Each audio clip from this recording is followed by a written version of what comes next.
es decir, sin recurrir al mercado, al mercado internacional por búsqueda de mano de obra. Entonces, estas son las diferencias que creo que cuentan. Y además, la política económica. Hay que contrastar efectivamente el despilfarro, para llamarlo de alguna manera, la política económica que se implementó en el Perú entre 1840 y 1880, versus políticas económicas mucho más sensatas y razonables, como las de Chile o como las de Brasil.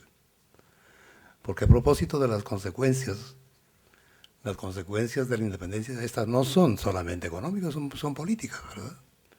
La primera es la balcanización de la América Latina. Y en eso Colombia es el ejemplo más extremo. Porque no solamente hubo una división territorial entre costa y sierra, sino que Colombia tuvo, en la década de los 70 del siglo XIX, 7 estados soberanos. Y estos los soberanos no eran una metáfora.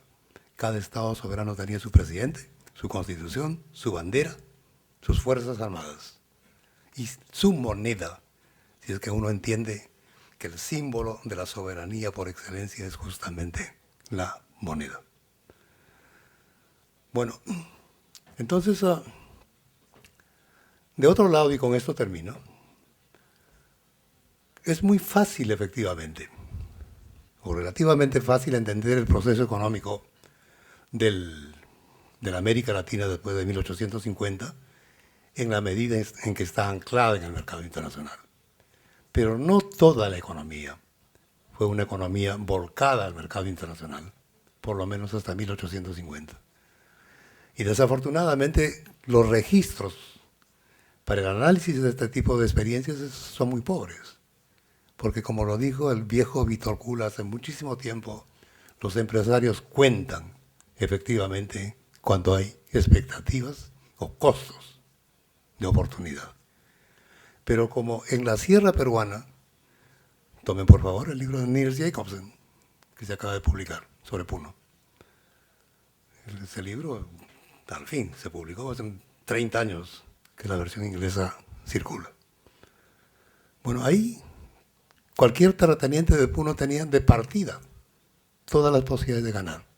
Mano de obra que no tenía costo alguno. Tierras con una frontera inmensa. De tal modo que para qué contar en ese contexto cuando se gana de cualquier manera. Entonces, en ese escenario hubo para el Perú, y voy a terminar rápidamente con esto, la experiencia del altiplano andino.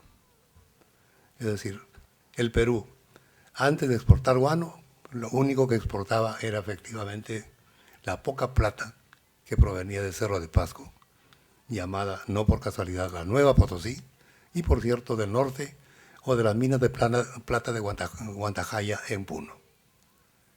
Exportaba eso, exportaba quina y sobre todo exportaba lana.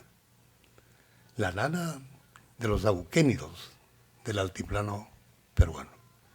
De tal manera que la paradoja, esa lana iba por cierto como insumo al taller del mundo que era Inglaterra, que requería efectivamente las lanas para expandir la revolución industrial. La paradoja es justamente la siguiente. El lugar más arcaico del planeta, la sierra sur del Perú, conectada vía la exportación de las lanas con el centro más dinámico del capitalismo del mundo. Ahora, ¿qué pasó ahí? Todos los documentos están en el Archivo General de la Nación. Y la experiencia es realmente fascinante. Primero, para entender lo que significa moneda, a propósito de la discusión de hace un momento. En segundo lugar, qué significa un mercado segmentado, porque no todos eran bienes transables. Algunos bienes pasaban por el mercado y otros no. Tercero, cómo se formaban los precios. Con el agravante que esos ganados, las llamas, las vicuñas, las alpacas, no eran de propiedad privada, eran todavía de propiedad colectiva, en un marco y en un contexto de propiedad privada. Y esto habría que verlo con mucho cuidado, ¿no?